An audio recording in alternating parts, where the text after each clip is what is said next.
Hello A&P students, this is Mr. Becker here to talk about the structures of the ulna and radius. So the ulna and radius are the bones of the forearm, and so they pretty much have to be talked about together. Here they're in anatomical arrangement relative to each other. I'm going to pull them apart and then put them back together as we kind of go through. So if we take a look at the ulna, the first major structure we can see is the olecranon on the back of the ulna. And then in front of that, we can see the triangular coronoid process. So the olecranon is going to push into the olecranon fossa of the humerus, and the coronoid process pushes into the coronoid fossa of the humerus, and that will limit the amount of extension and flexion we get respectively. If we take a look at the inside of the ulna, we can see the trochlear notch.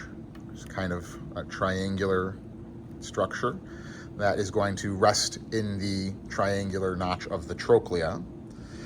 And then on the lateral side of the ulna here, we can see the radial notch, where the head of the radius was sitting a moment ago. If I put them together for a second, you can see the radial notch.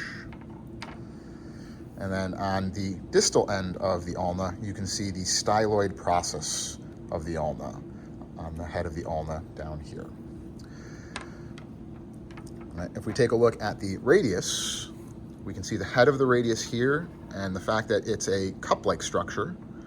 This is going to allow for pronation and supination of the radius over the ulna during the process of pronation and supination.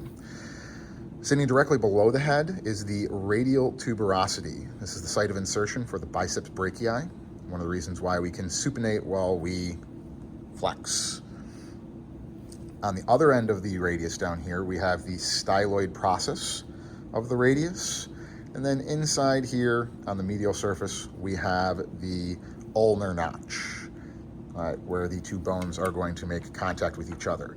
So the radial notch and head of the radius form the proximal radial ulnar joint, and then the ulnar notch and the head of the ulna together form the disto-radial ulnar joint.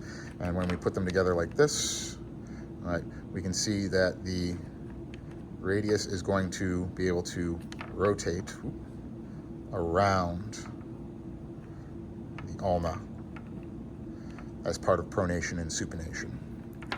These are the structures of the radius and ulna.